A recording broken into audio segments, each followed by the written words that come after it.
Indo British advanced pain clinic నొప్పిమాయం surgery దూరం for appointments 9155515563. ప్రస్తుతం చిక్కడపల్లి పోలీస్ స్టేషన్లో అల్లు అర్జున్ విచారణ అయితే కొనసాగుతోంది. అజంప్షన్స్ అయితే చాలా ఉన్నాయి, ఆయనకి ఎలాంటి క్వశ్చన్స్ అడగచ్చు లోపల.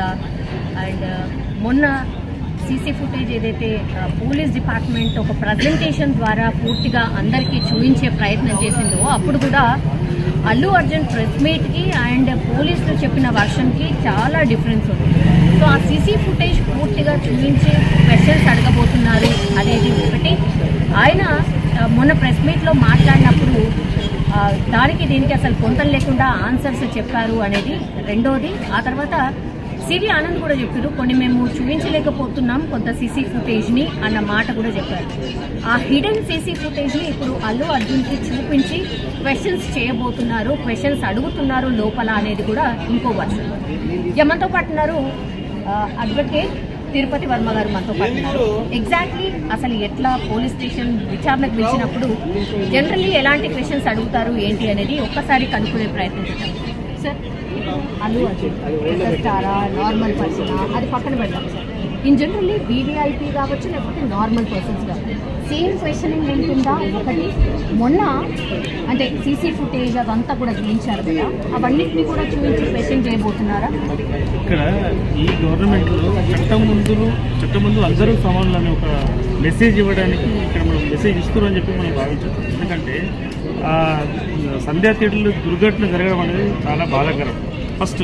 సో ఈ కోణంలో ఏంటంటే ఈ అల్లు అర్జున్ పుష్ప మూవీకి సంబంధించి ఒక 2 సంవత్సరాలు 3 సంవత్సరాలు హైప్ క్రియేట్ చేస్తారు. హైప్ క్రియేట్ చేసి అల్లు అర్జున్ ఆర్మీ అని నెలకొల్పుతున్నాడు. నెలకొల్పుకుంటే దాంట్లో 2 లక్షల మంది 3 లక్షల మంది ఆర్మీ ఉన్నారు అని చెప్పి ఎవ్రీ టైం స్టేట్మెంట్ ఇచ్చుకుంటూ వస్తున్నాడు. సో దాంట్లో హైప్ క్రియేట్ అయింది. సో ఈ కోణంలో ఈ మూవీ రిలీజ్ అయిన తర్వాత ఆ మూవీకి సంబంధించి ప్రివ్యూ షో పెట్టడం జరిగింది. ఈ ప్రివ్యూ షోకు సంబంధించి ఒక 5 థియేటర్లో సినిమా రిలీజ్ చేశారు. రిలీజ్ చేస్తుంటే అది సంధ్యా థియేటర్లో మాత్రమే ఈయన రావడానికి ప్రయత్నం చేశాడు. ఒక 2 అవర్స్ ముందు ఆయన ట్వీట్ చేసాడు. సో ట్వీట్ని చూసి సంధ్యా థియేటర్ వాళ్ళు రియాక్ట్ అయిపోయి ఆ సంధ్యా థియేటర్ యాజమాన్యం చిక్కడపల్లి పోలీస్ స్టేషన్ అప్రోచ్ అయ్యారు. చిక్కడపల్లి పోలీస్ స్టేషన్ అప్రోచ్ అయినాక చిక్కడపల్లి పోలీస్ వాళ్ళకి చెప్పిన క్లియర్ చెప్పింది. ఎందుకంటే ఈయనకు అల్లు అర్జున్ ఆర్మీ ఉంది, ఈయనతో బౌన్సర్లు వస్తారు, రకరకాల వ్యక్తులు వస్తారు. సో ఇక్కడ ఒక తొక్కిసలాట 2-3 లక్షల మంది వస్తే తొక్కిసలాట జరిగే అవకాశం ఉంటుంది. చిన్న థియేటర్ కాబట్టి తొక్కిసలాట జరిగే అవకాశం ఉంటుంది. సో దీన్ని ఏంటంటే వాళ్ళు సౌమ్యంగానే వాళ్ళు తిరస్కరించారు, వాళ్ళు రిజెక్ట్ చేశారు.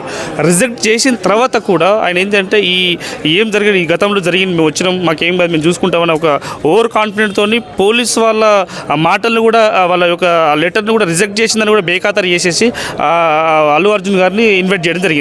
అల్లు అర్జున్ గారు ఇక్కడ ఏం జరుగుతుందో ఎట్లా జరుగుతుందో తెలుసో మరి తెలియదు కానీ సో ఆయన రావడం జరిగింది. ఇక్కడ ఆ 2 గంటల ముందు ట్వీట్ చేసిండు. ట్వీట్ చేసినాక చాలామంది అంటే ఇక్కడ ఎందుకంటే ప్రధాన కూడలి కాబట్టి ఆర్టీసీ క్రాస్ రోడ్ కాబట్టి 4 రహదారులు ఉంటాయి కాబట్టి రకరకాల, ఎందుకంటే సికింద్రాబాద్ నుండి కోటి సైడ్ ఓల్డ్ సిటీ నుండి న్యూ సిటీ నుండి old city, at the same time Vidyanagar నుండి ఇటు ఐమాక్స్ సైడ్ చాలామంది వెళ్తారు కాబట్టి ఆయన రావడంతో ముషిరాబాద్ నుండి రావడంతో ఒక 2 కిలోమీటర్ల వరకు అది ట్రాఫిక్ జామ్ అయిపోయింది.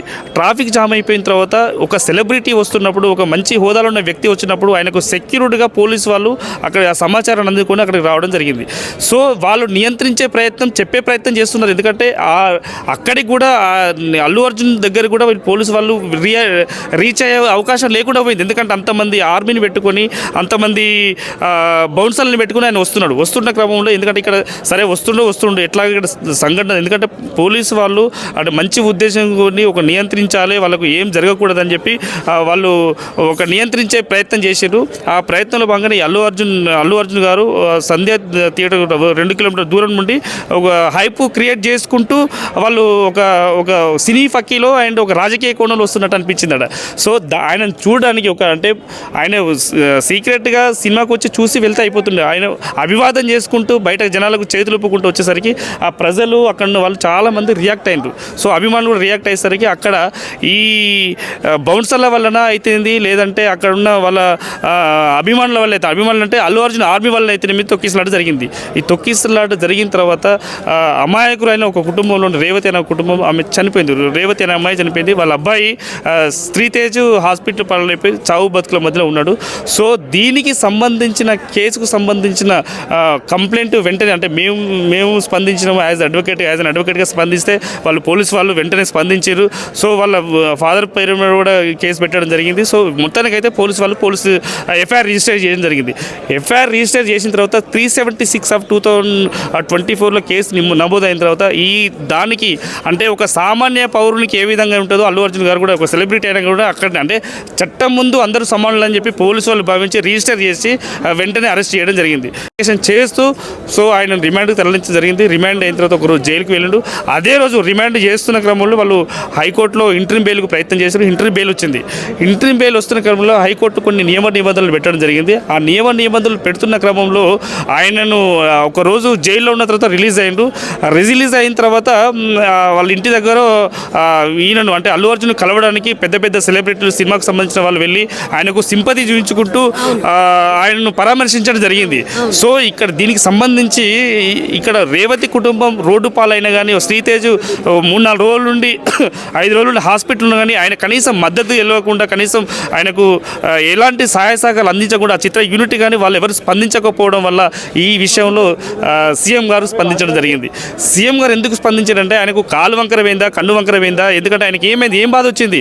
సో శ్రీతేజ్ వాళ్ళ అమ్మ చనిపోయింది, శ్రీతేజ్ వాళ్ళ చెల్లె వాళ్ళ అమ్మ ఎటుపోయిందో తెలియదు, వాళ్ళ కుటుంబం అంతా రోడ్డు పాలైపోయిందని చెప్పి ఒక బాధతో అంటే ఈ సీఎం ముఖ్యమంత్రి గారు ఈ రాష్ట్ర ప్రభుత్వాన్ని ఆ కుటుంబ సభ్యులాగా భావిస్తారు. ఆ కుటుంబ సభ్యులాగా భావించినప్పుడు ఆ కుటుంబంలోకి ఏమైనా జరిగినప్పుడు స్పందించాల్సిన అవసరం సినిమా అంటే ఎవరైతే దానికి కారణం ఉంటో వాళ్ళు స్పందించాల్సిన అవసరం ఉంటుంది. సో స్పందించకపోగా ఆ అల్లు అర్జున్ కారణం ఎవరైతారో వాళ్ళ దగ్గరికి వెళ్ళి స్పందించి ఆయనకు సింపతి చూపించడం జరిగింది. సో దీనివల్ల ఆయన అసెంబ్లీలో మాట్లాడి దాని మీద రియాక్ట్ కావడం జరిగింది. సో ఇవన్నీ నియమ నిబంధనలు ఉన్నప్పుడు రాష్ట్ర ప్రభుత్వం సీఎంగా స్పందించాల్సిన అవసరం ఉంటుంది. దీనికి సంబంధించిన విషయాలు మాట్లాడాల్సి వచ్చింది, మాట్లాడిండు. అది అంతా తెలుసు సార్. ఇప్పుడు ఆయన ప్రెస్ మీట్ పెట్టి మాట్లాడడం, అసలు ఒక బెయిల్ మీద రిలీజ్ అయిన వ్యక్తి ప్రెస్ మీట్ పెట్టొచ్చా, మాట్లాడొచ్చా సార్? దీనికి సంబంధించి కొన్ని నియమ నిబంధనలు ఉంటాయి. అంటే కోర్టు వారే డైరెక్షన్ ఇస్తారు. ఆ డైరెక్షన్లో భాగంగా వాళ్ళు స్పందించగలదనేది ఒక కోర్టు నిర్ణయం మేరకు ఉంటుంది. సో ఆయన ప్రెస్ మీట్ పెడుతున్న క్రమంలో పోలీస్ వాళ్ళపైన స్టేట్ గవర్నమెంట్ పైన ఒక నింద వేయాలి, ఒక అబాసు పాలు చేయాలనే ఉద్దేశంతో మాట్లాడాడు. ఎందుకంటే నన్ను ఇంటెన్షనల్లీ ఈ కేసులో ఇరికించారని చెప్పి. ఎందుకంటే మీరు అనే వ్యక్తి, అల్లు అర్జున్ అనే వ్యక్తి అక్కడ సంధ్యా థియేటర్ రాకుంటే ఈ దుర్ఘటన జరగకపోతుండండి. అంటే ఎంటైర్ ఈ సంఘటన, ఈ ఘటన జరగడానికి కారణం మీరే. సో మీరే జరిగినప్పుడు అంతే సరే, దురదృష్టవశాత్తు ఆ సంఘటన జరిగినప్పుడు దానికి స్పందించాల్సిన అవసరం కూడా మీకే ఉంటుంది, మీ యూనిట్కే ఉంటుంది.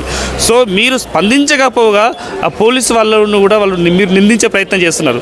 సో ఒకవేళ మీరు వచ్చిన రోజు ఒకవేళ మీరు లేకుంటే, ఒకవేళ మీరు రాకుంటే ఆ దుర్ఘటన జరగకపోతుండే, ఒకవేళ మీ ప్రొటెక్షన్ కానీ ప్రజలను నియంత్రించే అంటే అక్కడ అభిమానులను నియంత్రించే క్రమంలో పోలీసు వాళ్ళు రాకుండా కానీ ఎంత ప్రాణ నష్టం జరిగేదో, ఇంకెంతమంది గాయాల పాలయ్యే వాళ్ళు కూడా తెలియదు.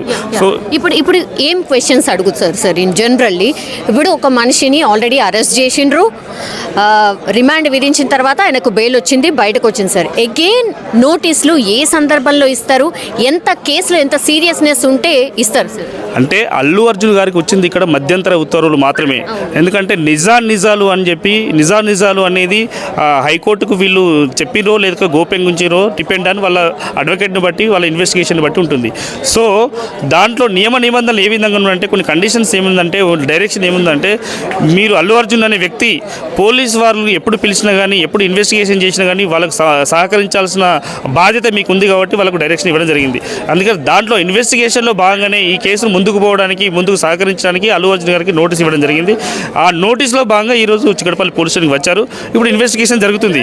సో ఇన్వెస్టిగేషన్లో భాగంగా ఏంటంటే అక్కడ దానికి సంబంధించిన ఆ దుర్ఘటనకు సంబంధించిన ఎందుకు జరిగింది, మీరు ఎక్కడ స్టార్ట్ అయినరు, దీనికి సంబంధించిన పర్మిషన్ లెటర్ ఉన్నాయా లేవా, మీరు ఎంతమందితో స్టార్ట్ అయ్యారు, ఎందుకు స్టార్ట్ అయినరు, సో మీరు ఎంతమంది బౌన్సర్లతో స్టార్ట్ అయినరు, ఎంతమంది అల్లు అర్జున్ ఆర్మీ వచ్చింది, ఎంతమంది ప్రేక్షకులు వచ్చిండ్రు, సో ఈ ప్రేక్షకులు వచ్చిన తర్వాత దీనికి ప్రధాన కారణం ఎవరు అనే కోణంలో వీళ్ళు ఆలోచిస్తారు. సో దీనికి సంబంధించిన విషయానికి ఏంటంటే, మీకు ఆ డిసీజ్డ్ పర్సన్ చనిపోయిన వ్యక్తికి మీకు ఎంత డిస్టెన్స్ ఉన్నది, దానికి ప్రధాన కారణం ఎవరు, సో శ్రీతేజ్ చనిపోవడానికి కారణమైన కోణంలో వీళ్ళు ఇన్వెస్టిగేషన్ చేస్తారు. దానికి సంబంధించిన క్వశ్చన్లు మాత్రం వేయడం జరుగుతుంది. సీన్ రీకన్స్ట్రక్షన్ చేస్తారు, సంధ్యా థియేటర్కి తీసుకెళ్తారు అనేది కూడా ఒక వినిపిస్తోంది సార్. పాసిబిలిటీ ఉంటుందా? అంటే ఇక్కడ సరైన సమాచారం, ఎందుకంటే దానికంటే ముందు జరిగిన సంఘటన ఏంటంటే ఇది ప్రాపర్గా పోలీసు వాళ్ళకు సహకరించలేదు. At the same time police వాళ్ళను అబాసు పాలు చేయడానికి ప్రయత్నం చేశారు. అండ్ వీళ్ళు హైకోర్టుకు ప్రాపర్ సమాచారం ఇచ్చారో లేదన్న ఒక డౌట్ కూడా పోలీసు వాళ్ళకు ఉన్నది. సో ఆ కోణంలో ఇన్వెస్టిగేషన్ కొంచెం ముమ్మరంగా కొంచెం గట్టిగా చేయడం జరిగింది. దాంట్లో భాగంగా అంటే దీనికి సంబంధించి అక్కడ ఆ రోజు మీడియా వాళ్ళు ఉన్నారు, ప్రేక్షకులు ఉన్నారు, అల్లు అర్జున్ ఆర్మీ ఉంది కాబట్టి రకరకాల మొబైల్స్ ఉంది కాబట్టి ఇప్పుడు ఈ సోషల్ మీడియా ఉంది కాబట్టి దాని ద్వారా 10,000 వీడియోలు సేకరించారు. 10,000 వీడియోలు సేకరించిన తర్వాత వీళ్ళు మమ్మల్ని అంటే పోలీసు వాళ్ళని ఎందుకు నిందిస్తుడు, ఇంత అవసరం ఏమొచ్చిందని చెప్పి ప్రజలకు నిజం తెలియాలనే ఉద్దేశంతో ఒక వీడియో రిలీజ్ చేయడం జరిగింది. సో ఆ వీడియో రిలీజ్ చేస్తున్న క్రమంలో అంటే ఆయన ఎప్పుడు వచ్చిండు, ఎక్కడి నుంచి వచ్చిండు, ఎంతమందితో వచ్చిండు, ఎన్ని కార్లు వచ్చినాయి, ఎంతమంది సినిమా యూనిట్ వచ్చారు అని చెప్పి దాంట్లో ఉన్నది. సో ఆ ఉన్న క్రమంలో దీనికి ప్రధాన కారణం బౌన్సర్లు అవుతారా, లేకుంటే ఆర్మీ అవుతారా, లేకుంటే ఎవరు నెట్టివేయడం వల్ల ఇది జరిగిందని చెప్పి ఆలోచిస్తారు. సో దానికి సంబంధించి అక్కడ ఎవరున్నారు అని చెప్పి ఆ కొండలో ఇన్వెస్టిగేషన్ చేస్తారని భావిస్తున్నాం. ఇప్పుడు నోటీసులు ఇవ్వడానికి సరే నోటీసులు వచ్చిండ్రు నెక్స్ట్ స్టెప్ ఏంటి అనేది కూడా చాలా మంది అడుగుతున్న క్వశ్చన్ సార్. అంటే మళ్ళీ అరెస్ట్ చేసే ఛాన్స్ ఉందా అనేది కూడా. అంటే మీరు సీన్ రీకన్స్ట్రక్షన్ కూడా అడిగారు. సో సీన్ రీకన్స్ట్రక్షన్ ఏమిందంటే గతంలోనే ఇంతకుముందు వాళ్ళు కొంత సమాచారాన్ని వీళ్ళు హైడ్ చేసిండు, ఎవరు అల్లు అర్జున్ గారు కొంత సహకరించలేదు. సో ఆ సహకరించలేదు కాబట్టి దీనికి సంబంధించిన ఇన్వెస్టిగేషన్ సంబంధించిన పోలీసుల గురించి మొత్తం సమాచారాన్ని రాబట్టే ప్రయత్నం చేస్తారు. ఒకవేళ పూర్తి సమాచారాన్ని వాళ్ళకి ఇవ్వకుంటే ఇది ఎందుకంటే అంటే ఇన్వెస్టిగేషన్లో భాగంగా ఏది నిజము ఏది అబద్ధం అని తెలుసుకోవడానికి వాళ్ళు సీన్ రీకన్స్ట్రక్షన్ అక్కడ ఏం జరిగింది, ఎంతమంది ఉన్నారు, ఎంత డిస్టెన్స్లో ఉన్నారని చెప్పి ఆ సీన్ రీకన్స్ట్రక్షన్ చేస్తే కొంత సమాచారం వచ్చే అవకాశం ఉంది. సో దాంట్లో అంటే ఆ సీన్కు సంబంధించి ఆ క్రైమ్కు సంబంధించిన విషయాన్ని బయటపెట్టడానికి సీన్ రీకన్స్ట్రక్షన్ చేసే అవకాశం ఉంటుంది. రీకన్స్ట్రక్ట్ చేస్తారు కూడా 100% చేస్తారు. సో ఇట్లాంటి అంటే గ్రేవ్ పెద్ద కేసులలో అంటే లైక్ 302 మర్డర్లు పెద్ద కేసు జరిగినప్పుడు అక్కడ సీన్ను రీకన్స్ట్రక్ట్ చేసి అక్కడ ఏం కళ్ళకు చూస్తారు. అంటే ఒక డిసీజ్కు ఒక అక్యూజ్కు మధ్య డిస్టెన్స్ ఎంత ఉంటుంది, విత్ మీటర్స్ విత్ ఎంత దూరం ఉంటుందో కూడా తెలియజేస్తారు. సో అది విషయం.